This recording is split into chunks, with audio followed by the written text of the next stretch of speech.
राधे राधे दोस्तों। मीरा चरित्र का क्रमशः आगे का भाग। मीरा की अपने प्रीतम के देश अपने देश पहुंचने की सोई हुई लालसा मानो हृदय का बांध तोड़कर गगन छूने लगी। ज्यों ज्यों वृंदावन निकट आता जाता था, मीरा के हृदय का आवेग अदम्य होता जाता।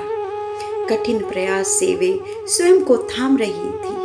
उसके बड़े बड़े नेत्र आसपास के वनों में अपने प्राण आराध्य की खोज में इधर उधर चंचलता से परिक्रमा सी करने लगते, मानो वहीं कहीं श्याम सुंदर वंशी वादन करते हुए किसी वृक्ष के नीचे खड़े दिख जाएंगे।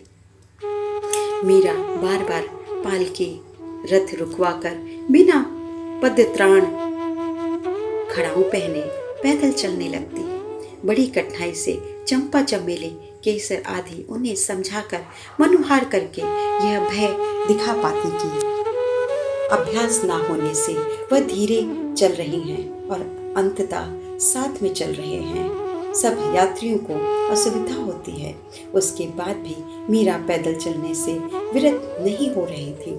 उनके पद छिल गए थे, उनमें छाले उभर कर फूट गए थे, किंतु वह इन सब कष्टों से बेखबर थी। दासियों सेवकों की आंखें भर आती। मीरा हंसकर उन सभी को अपनी सौगंध दे रथ पर या गाड़ी पर बैठा देती। मीरा भजन गाती करताल बजाती चल रही है, किंतु दासियों को केवल वह रक्त छाप दिखाई देती है और उसके प्रत्येक पद पर उनके हृदय करा उठते। जब उनकी यह पीड़ा असहनीय हो गई तो चंपा रथ से कूद पड़ी और स्वामी के चरणों से लिपट गई। मुझसे जो भी अपराध हुए हो भाई साहुकुम, इतनी कठिन सजा मत दीजिए कि अभागिनी चंपा सह न सके। हम पर दया करें स्वामिनी, दया करें। वह अचेत सी हो। स्वामिनी के चरणों में लुढ़क गई। क्या हुआ तुझे? कहती हुई मीरा नीचे बैठ गई। चंपा को गोद में भरकर उसके आंसू पोंछती बोली, अपने पद तल तो देखिए भाई साहुकुम। चमेली ने जैसे ही मीरा के पांव को छुआ, मीरा की दर्द से हल्की सी कराह निकल गई। मैं तो ठीक हूं पगली, तुम क्यों घबराई? यदि कुछ हुआ भी तो सार्थक हुआ। ये मांस पिंड प्रभु के धाम की तरफ चलने से हानि क्या हुई भला? हानि तो हमारी हुई है हुकुम।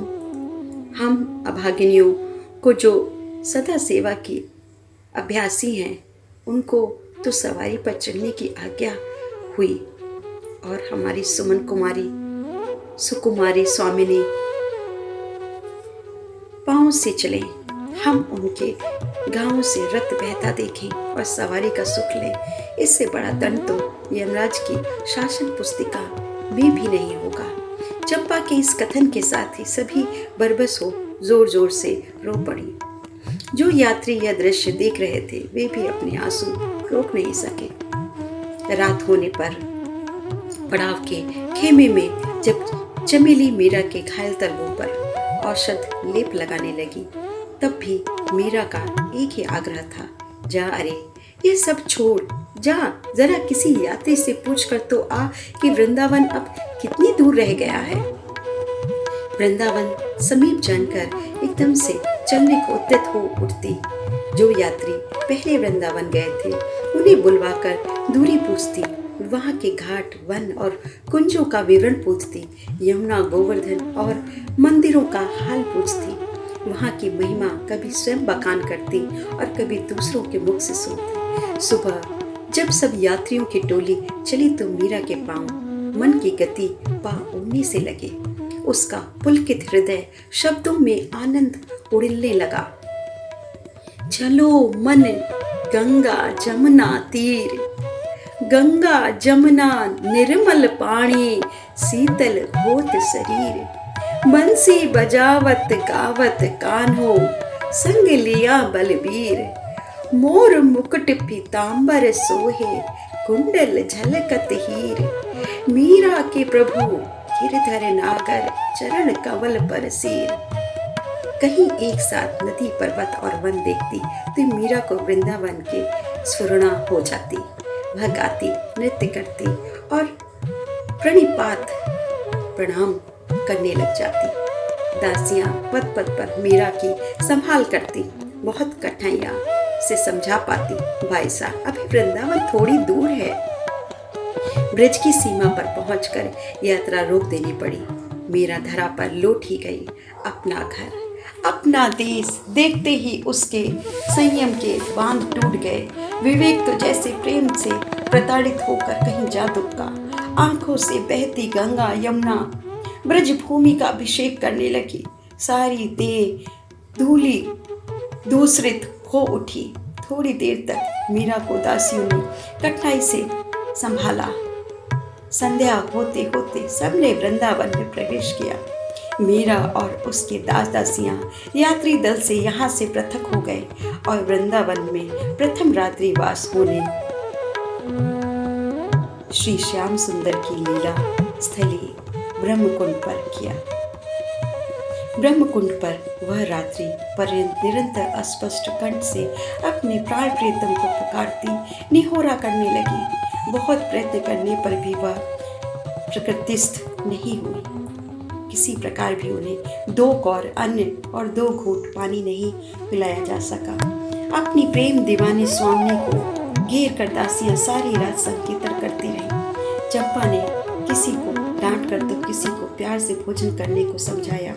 चाहे मन हो या ना हो, पर स्वयं की सेवा के लिए, स्वस्थ रखने के लिए हमें इस देह को पुष्ट रखना है, अन्यथा हमारा सेवक धर्म कलंकित होगा। प्रातः होते ही मीरा ने यमुना स्नान की रट लगा ली। यमुना अभी दूर है कहकर उन्हें पालकी पर चढ़ाया गया।